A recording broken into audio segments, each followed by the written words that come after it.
imagine waking up tomorrow, checking the news, and the U.S. Department of Defense is just gone. Yeah, completely wiped from the org chart. Right. Replaced overnight by this entirely new entity called the Department of War. Which sounds like something out of, I don't know, an alternate history novel. It really does.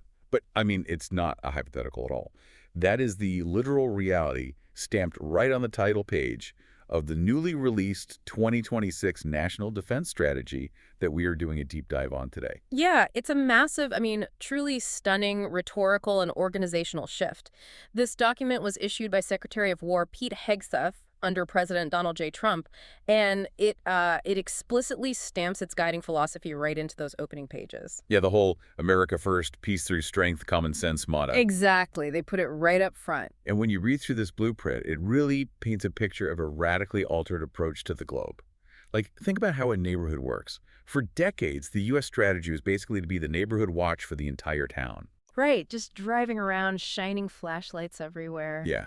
You patrol the distant streets, you're checking everyone's locks, you break up fights like 3 subdivisions over. Because you basically believe that a safe town means your own house is safe. Which is, an incredibly expensive and expansive view of security. It assumes that a problem anywhere is a problem everywhere. But this new strategy it throws that out entirely. It's like we're pulling the patrols off the streets completely. Instead, we are installing a heavy-duty, state-of-the-art security system on our own house. Oh, absolutely. We're building a massive fence, we're locking the gate, and we're looking at our neighbors and saying, time to buy your own alarm systems because we're not doing the midnight rounds anymore. That's a really good way to frame it. Now, just a quick heads up for you as we dive into this. The text we're unpacking today is, well, it's highly political. Very much so. Yeah, it pulls absolutely no punches in its criticism of past administrations, and it heavily praises the current one. And our goal today isn't to play politics or, endorse these statements or pick sides. Right, we're just here to act as your strategic translators, basically. We're objectively breaking down this massive architectural blueprint so you know exactly what the most powerful military on Earth is planning to do and how it justifies those plans. Exactly. So if America is locking the doors at home and abandoning the global neighborhood watch, what actually replaces it? Because the strategy explicitly rejects what it labels, quote, grandiose nation-building projects. Yeah, it calls them cloud castle abstractions. Which is quite a phrase. Yeah. And it completely tosses out the concept of a rules-based international order. Just entirely. And in its place, the document introduces a framework it calls practical realism. Practical realism. Okay. Yeah. And the core tenet here is that the foremost priority of the military must be the actual physical U.S. homeland and the immediate surrounding neighborhood of the Western Hemisphere. Like, everything else is secondary. Wait, so practical realism? I mean, it sounds like a slick buzzword. But isn't that just a polite way of saying we only care about our own backyard and everyone else is on their own? Well, from the perspective of the text, it's about aligning military force with concrete, measurable interests rather than, ideological goals. Okay, what do you mean by ideological goals? It argues that for decades, the military was basically exhausted by ideological crusades, like trying to build democracies from scratch or policing civil wars thousands of miles away. Oh, I see. So practical realism says military force should only be used to secure physical American safety, borders, and direct strategic access. Right, and you see that immediately in how they reclassify domestic issues. Yeah. Because border security is no longer just a law enforcement issue here. Not at all. The document frames it explicitly as a paramount national security mission. The Department of War is tasked to work directly with the Department of Homeland Security to physically seal borders. Yeah, to repel what the text literally calls forms of invasion. Right, and actively assist in deporting illegal aliens. That is a massive pivot of military resources inward. It's a total structural shift, and that inward focus, it extends to the sky as well. Through this concept, the strategy calls the Golden Dome for America. I saw that in the outline. How does a Golden Dome actually function mechanically? Like, is it just a metaphorical umbrella or? Oh, no, it's highly technical. The document outlines a layered, integrated air and missile defense architecture over the homeland. Like an actual physical shield? Yeah, basically. We're talking about combining kinetic interceptor missiles with directed energy weapons, like high-powered lasers. Wow. And it's designed specifically as a cost-effective shield against massive drone swarms and ballistic missile barrages. It's about building basically a physical ceiling over U.S. airspace. And that's paired with modernizing the nuclear triad, right? Yes, and aggressively hardening civilian cyber infrastructure. Yeah. Okay, but this focus on the immediate neighborhood brings us to one of the most honestly aggressive parts of the strategy. The text introduces the Trump corollary to the Monroe Doctrine. Which is a huge historical callback. Yeah. Now, as you probably know, the original 19th century Monroe Doctrine was essentially a warning to European empires to stay out of the Americas. But this corollary goes much further than just telling outsiders to back off. Far further. The Trump corollary actively asserts the right of the United States to launch decisive, kinetic military action within the Western Hemisphere against non-state threats. Specifically naming narco-terrorists. Exactly. It's a mandate to aggressively secure access to key strategic terrain in our own hemisphere. Places the strategy explicitly names, like the Panama Canal, Greenland, and the Gulf of America. And the text points to a recent event, Operation Absolute Resolve, as sort of the proof of concept for this posture. Right. They use that operation to show they are entirely serious about utilizing rapid, precise military force close to home. But I have to push back on the internal logic here for a second. Because the strategy spent pages criticizing endless wars and global interventionism. Yet in the same breath, it's promising decisive, aggressive military intervention right here in the Americas. I mean, isn't that just an endless war waiting to happen closer to home?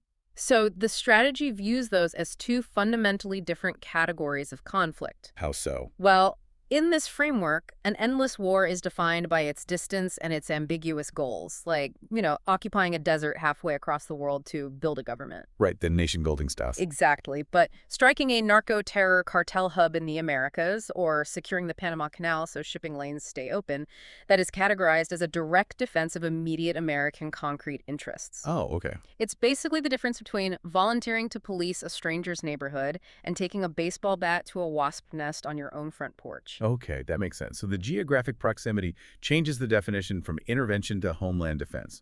Okay, but if we're pulling back from the global stage to fortify our own porch, what happens to the massive competitor sitting across the Pacific? Nature abhors a vacuum. It sure does. That brings us to how the strategy addresses China in the Indo-Pacific. And this section of the text is incredibly nuanced.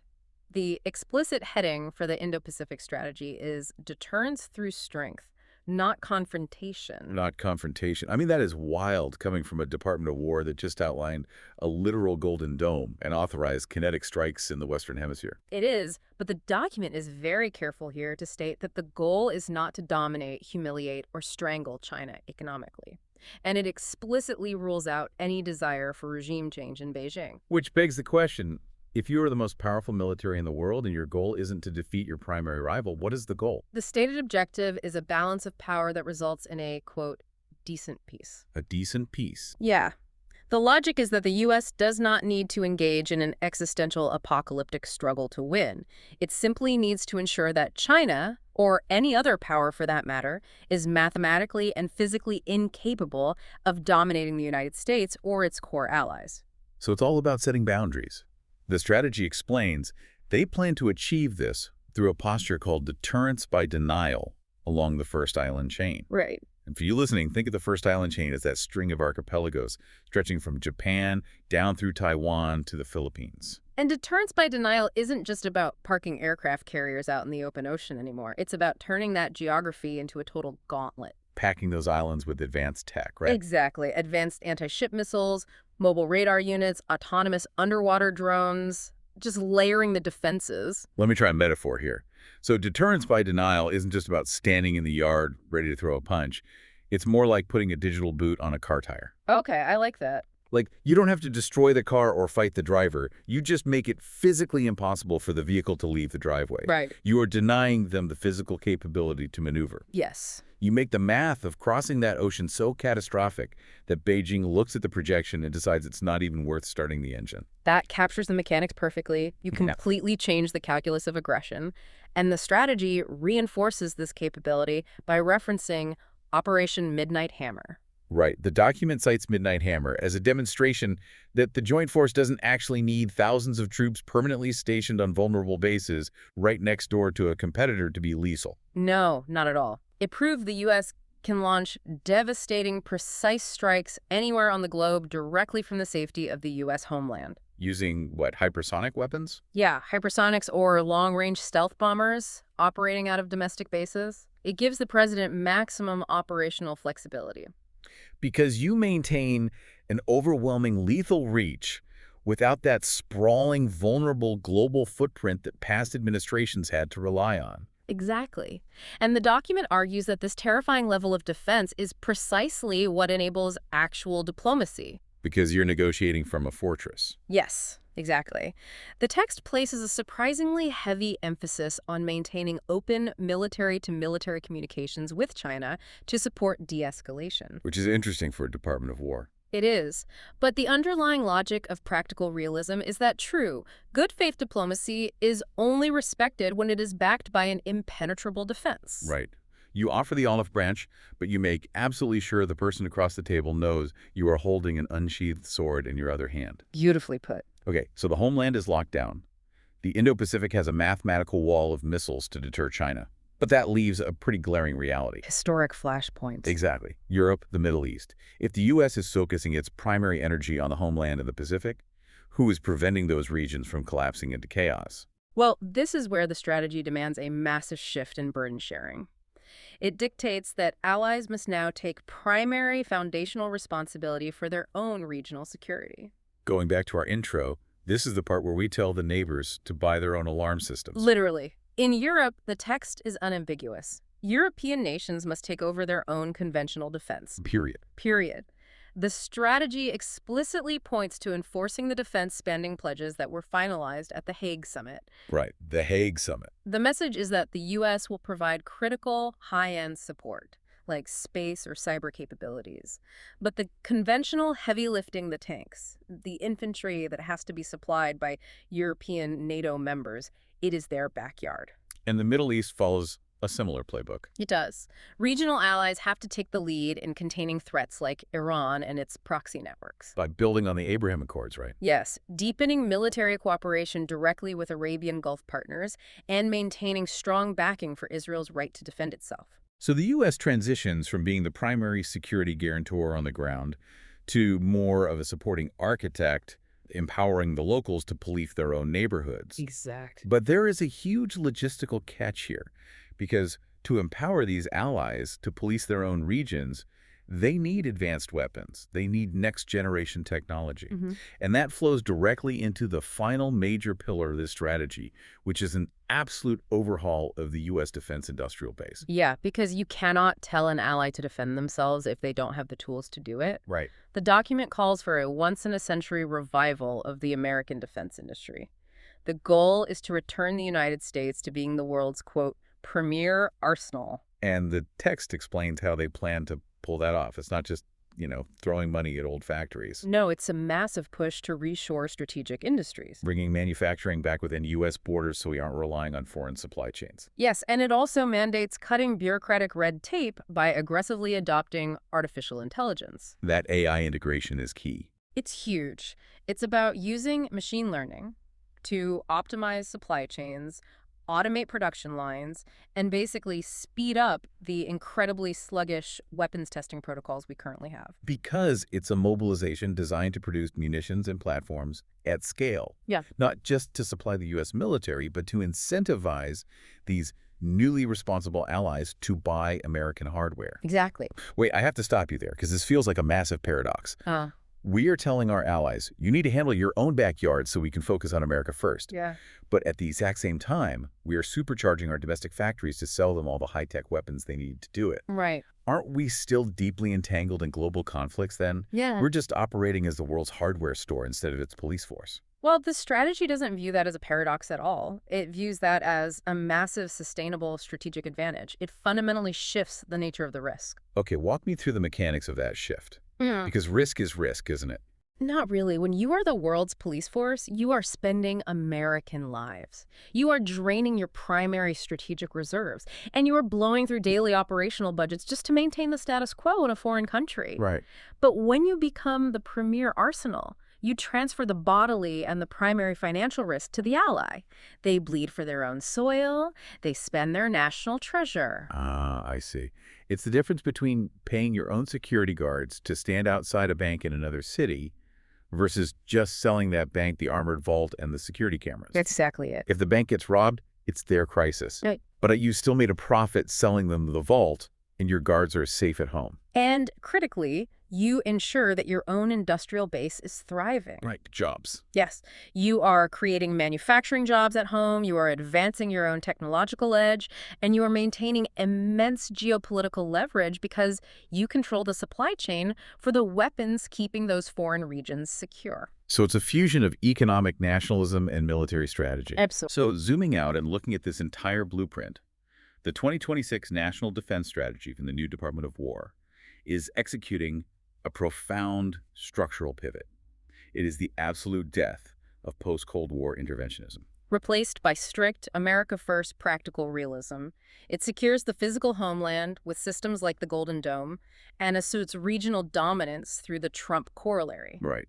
And it deters China in the Indo-Pacific not through some desire for confrontation, but by making aggression mathematically unfeasible via deterrence by denial. Yeah, the digital boot on the tire. And it forces allies in Europe and the Middle East to step up, enforce their own spending pledges, and police their own regions. All while supercharging the U.S. defense industrial base to serve as the profit-generating arsenal for those same allies. It is a blueprint that fundamentally rewires the global power dynamic. And this matters deeply to you, the listener. A national defense strategy isn't just an abstract policy paper debated in Washington. This document dictates exactly where hundreds of billions of your tax dollars are flowing. It shapes international trade regulations. Exactly. It determines whether the manufacturing plant in your state is building commercial electronics or precision munitions. And most profoundly, it redefines the threshold for when this country decides to send its citizens into harm's way. It defines what it means to use the sword and the shield in the 21st century. It's the raw, practical application of how America sees its duty to itself versus its duty to the world. But as we close out this deep dive, I want to leave you with a final lingering question to sort of mull over on your own. It builds on that hardware store paradox we just explored. Let's assume the strategy executes flawlessly. Okay. The U.S. pulls back its troops, supercharges its domestic weapons factories, and successfully forces its allies in Europe and the Middle East to become fully self-sufficient, heavily armed military powers. Right. They take total responsibility for their own defense. What happens to American global influence when those allies no longer strictly need the promise of U.S. protection? Oh, that's a fascinating angle. Right. If we build a world with multiple, independent, incredibly well-armed allied blocs, does that truly lead to the decent peace the strategy envisions? Or, if every neighbor on the street has a high-tech fortress, a massive fence, and a stockpile of weapons, does the neighborhood naturally get quieter? Or does it just become a heavily armed powder keg waiting for a single skark? It's the ultimate question of whether shifting the burden of power creates stability or if it just distributes the danger. Definitely something to chew on as you watch these policies unfold.